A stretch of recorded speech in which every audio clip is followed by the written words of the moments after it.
Le chapitre numéro 4, qu'on va voir ensemble et qui concerne le stock. Donc, on va essayer de voir au départ c'est quoi gestion de stock, c'est quoi les notions basiques, notions de base de gestion de stock, les objectifs, etc., etc. Tout d'abord, c'est quoi l'objectif global?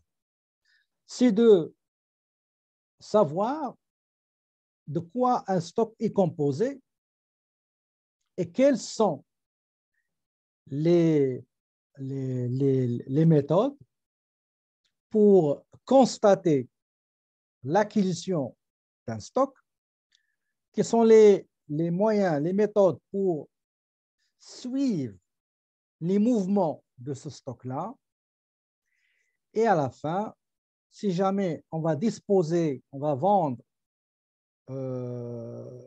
le stock, etc., quels sont les différents systèmes, quelles sont les méthodes de constatation dans les systèmes d'inventaire qui sont tout à fait différents. Ça, c'est l'objectif global. Les objectifs spécifiques, c'est-à-dire, on va décortiquer l'objectif terminal, objectif primaire, en objectif secondaire. Tout d'abord, c'est de quoi est composé le stock de marchandises, comment on détermine les composantes de l'inventaire, le coût de marchandises vendues, comment on le calcule dans le cadre du stock, et comment on comptabilise tous les mouvements du stock selon l'un des deux systèmes d'inventaire. D'abord, on va voir quels sont les deux systèmes utilisés par d'autres et non pas par d'autres. Comment, à un moment donné, comment on valorise, comment on donne une valeur, comment on évalue le stock et quelles sont les différentes méthodes pour valoriser le stock. Et enfin, comment se présentent les comptes de stock dans les états financiers, qu'ils soient dans l'actif stock, dans le bilan, ou bien dans l'état de résultats, ce qui concerne les variations de stock, etc.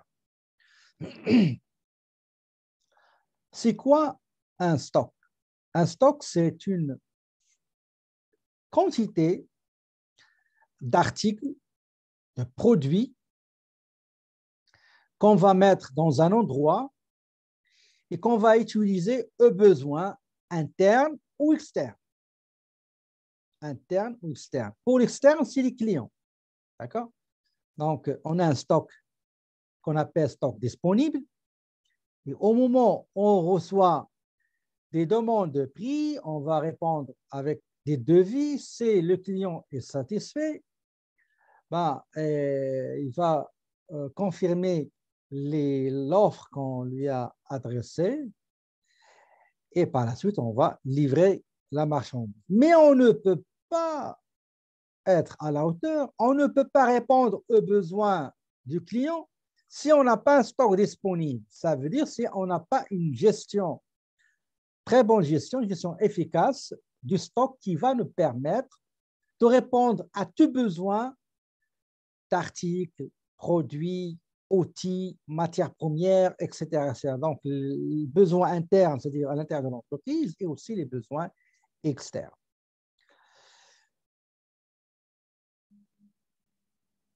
Les types de stock. Les types de stock, il y a le stock de produits finis. Vous allez acheter des bureaux, des chaises, des ordinateurs, matériel électronique, matériel bureautique, etc. C'est des produits finis, déjà fabriqués, déjà finis. Vous allez l'acheter, vous allez le stocker et vous allez le revendre. Vous n'allez pas le vendre, vous allez le revendre parce qu'il y a la vente, il y a la revente.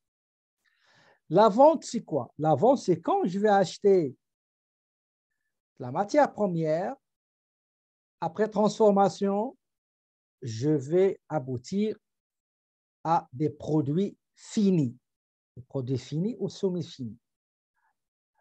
Un produit fini, je vais le vendre. Mais quand j'achète un produit déjà fini, il a déjà été vendu à moi par le fabricant. Donc, moi, je vais le prendre, je vais l'acheter, je vais le revendre encore une autre fois. Donc, c'est ça la différence entre la vente et la revente. Donc, il y a le stock de produits finis, stock de produits semi-finis qui n'est pas encore finalisé, stock de matières premières, stock d'outils d'entretien, maintenance, des outils dont auront besoin les employés. Maintenant, c'est quoi la gestion du stock? La gestion du stock, il cherche normalement à réaliser ce qu'on appelle un équilibre entre le coût du stock et la satisfaction des besoins du client. Je dois m'efforcer à acheter le marchandise qui ne doit pas me coûter cher. Ça, c'est un souci. En plus, il y a un autre souci, je dois répondre à n'importe quel moment, à n'importe quel besoin de n'importe quel client. C'est ça l'équilibre qu'il faut faire entre le coût de la marchandise. Il faut que le stock là ne subisse pas des coûts faramineux, d'accord, des coûts abordables, acceptables. Et en même temps, ce stock-là devrait normalement me permettre à répondre à tout besoin à n'importe quel moment aux besoins des clients. D'accord? Donc, pour cela, pour le besoin, vous savez, il y a ce qu'on appelle le stock minimal et le stock maximal, ou bien le seuil minimal et le seuil maximal. Le seuil minimal, admettons, vous avez un magasin dans lequel vous stockez des ordinateurs, vous stockez des imprimantes, vous stockez des claviers, vous stockez des caméras, vous stockez des projecteurs et vous allez dire au responsable de l'entrepôt ou du dépôt ou du magasin, vous allez écouter. Une fois le stock arrive à 50 unités, à 50 pièces, 50 ordinateurs, 50 imprimantes, il faut aviser le service achat pour entamer la procédure de réapprovisionnement, ce qu'on appelle le seuil minimal. Au-dessous du seuil minimal, on sera dans de mauvais draps, comme on dit. Le stock ne sera plus disponible pour répondre aux besoins des gens. Le stock maximal, il ne faut jamais que le stock dépasse, par exemple, 500 ordinateurs, 300 imprimantes, 50 projecteurs, 15 caméras de surveillance, etc. Donc, seuil maximal, c'est la quantité à ne pas dépasser dans le stockage d'un article donné. Le seuil minimal, il ne faut pas que le seuil descende de ce stock-là. OK? Donc, la gestion de stock, son objectif, son souci primordial et crucial et capital, c'est d'assurer la disponibilité du stock pour répondre aux besoins internes et externes et aussi assurer l'acquisition du stock avec des coûts abordables et veiller à ce que les frais générés par le stock soient aussi faibles. C'est pour ça qu'on parle de deux coûts très connus, les gens qui ont déjà travaillé dans l'approvisionnement ou gestion de stock. Il y a deux termes qu'on utilise, c'est le coût de passation et le coût de possession. Il y a quelqu'un qui pourrait m'expliquer ces deux jargons qu'on utilise. Quand vous désirez acheter des articles, de la marchandise, vous allez envoyer une demande des prix au fournisseur. Il va vous répondre par un devis, vous allez répondre et confirmer par un bon de commande. Il va vous répondre par la livraison de la marchandise. Vous prenez la marchandise, vous allez les mettre dans le stock, etc.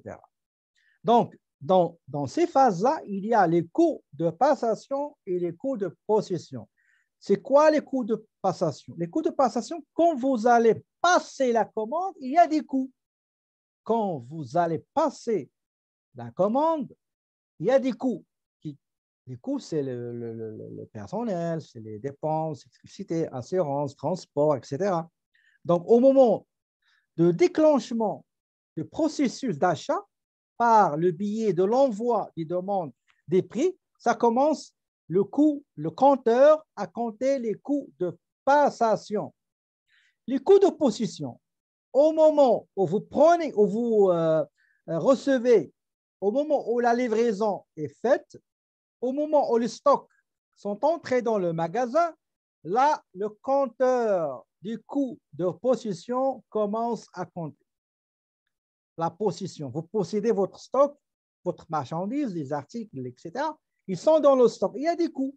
La location, le loyer, par exemple, la main-d'œuvre directe, indirecte, il y a l'assurance, électricité, téléphone, nettoyage, maintenance, etc., etc.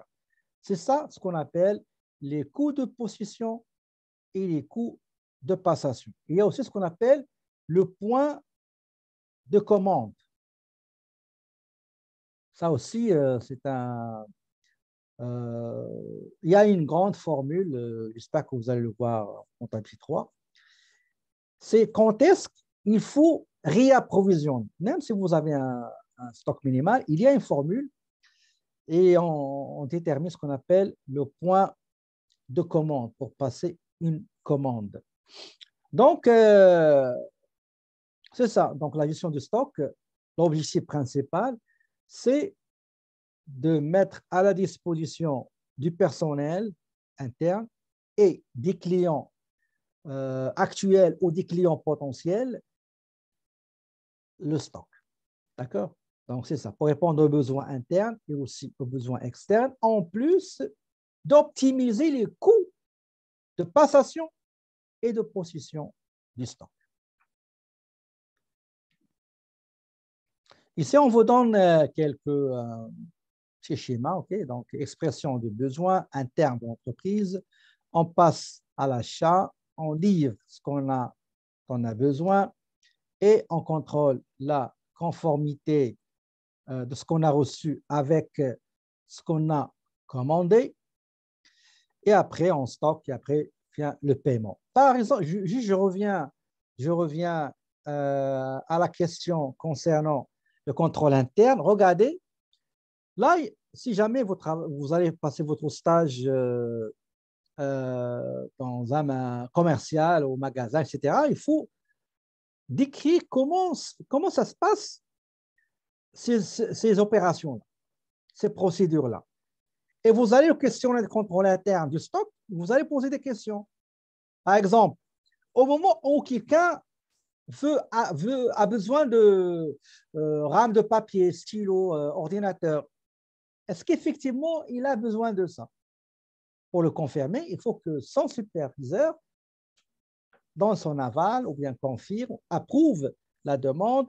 Est-ce qu'on a consulté le stock avant de procéder à l'achat, etc., etc. Donc, tout ça, vous pouvez le voir dans le questionnaire du contrôle interne. Je vais essayer de vous envoyer pas mal de questionnaires, mais ça aide beaucoup à déceler les erreurs. OK? Maintenant, on parle de dénombrement matériel des stocks.